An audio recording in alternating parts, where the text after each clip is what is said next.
mean, his campaign is teetering on a razor's edge right now. And even if he gives a decent interview, shows some pep, some vigor, some commitment, there are already, as Isaac spoke to a little while ago, a lot of talks in Democratic circles about what Plan B is going to look like. There are a lot of members on Capitol Hill, dozens in fact, who are already privately of the mind that the Democratic Party needs a new presidential nominee. They haven't said that. Most of them have held back those comments publicly, but that is the conversation behind the scenes inside the White House, inside the campaign. There are some aides who, despite putting their head down, trying to do the work, expressing sort of a determination and resolve to go forward. There are a lot of aides who understand that this may not be fixable. And so, yes. Biden announced he ain't dropping. Brother, he's been saying that every day, by the way. This isn't new. Like, trust me, he has not stopped saying this. He says it every day. At this point, I don't think people care about him saying he ain't dropping. All eyes are going to be on what the president says today in Wisconsin and in this interview, how he looks, how he sounds, but it may not. I think it's kind of funny. They're like, oh, dude, I ain't dropping. And people are just kind of like, okay, Joe. Because they're just like, because the reason why people want him to drop also kind of renders him and his statements kind of silly and useless. You know what I mean? Because people want him to drop because they think like he's old and demented.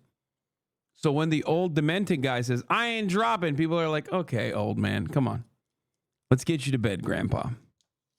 Okay? Come on, grandpa.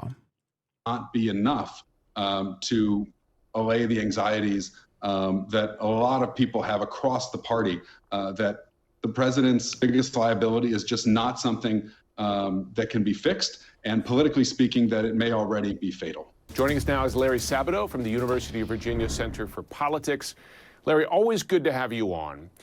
You sit down with a lot of voters through the years, and this chat right now, my last strong Biden take is that a lot of people have never seen a sports team that was very obviously about to fire their coach, and it shows. Not saying he's 1,000% to go, but like tweeted platitudes from the governors about how he's the nominee and we need to beat Trump doesn't mean Biden will stay in. Let's not be naive. That's a great take.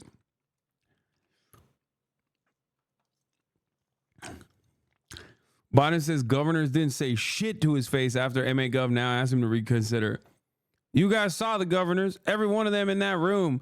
All those governors said stay in the race. When reminded, the governor from Massachusetts has said since he should reconsider, he said, Maura Healey didn't say anything when I was in the room, okay?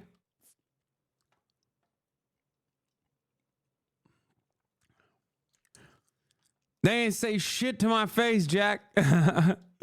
It's so funny that, like, he's no longer fighting the Republicans.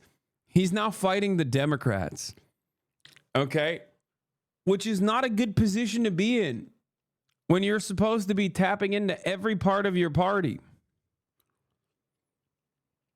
Yeah, they probably didn't say it to your face because they didn't want you to fucking die on the spot.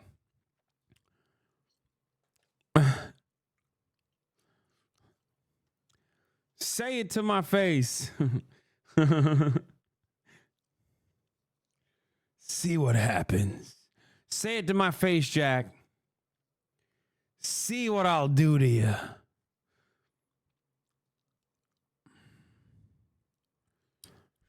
Also, Hakeem Jeffries on the move.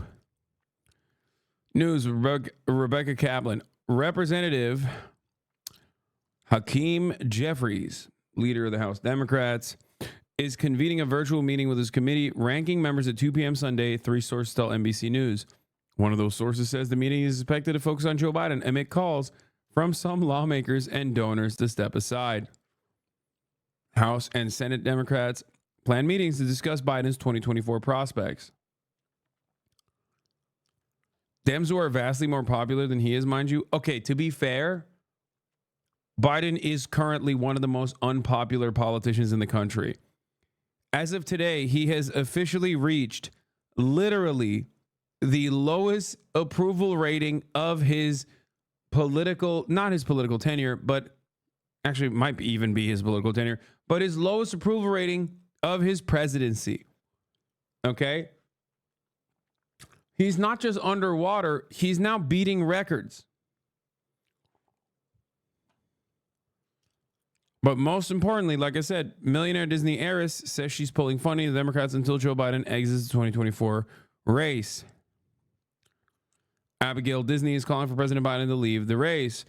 But that's not the only person. The Netflix guy also is demanding he drop out. Brad Sherman suggesting delegate mutiny against Biden.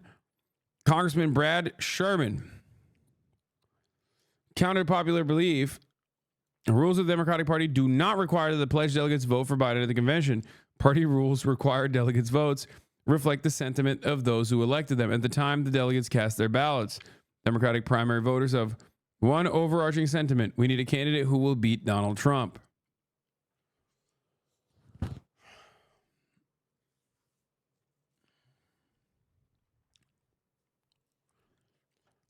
Here's how Biden can still win.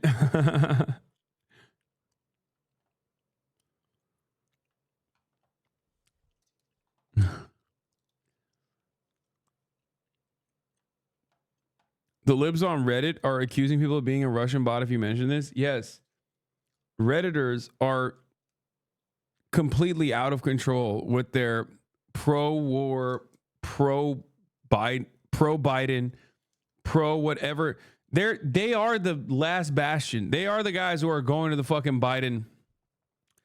They are the ones doing Biden blasts. They are the ones who are going to the Biden conferences and going, oh my God, blow my back walls out, please. They're crazy. They're pro-Israel. They're pro-Biden. They just take all the worst positions. I don't know what else to say about it.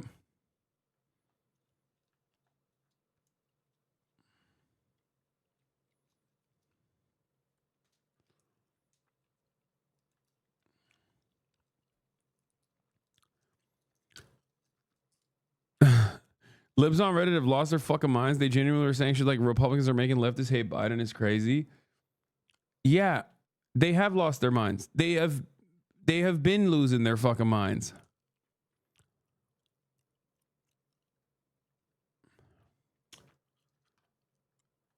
They are also still unimaginably, unconditionally like, keep Ukraine in the fucking fight.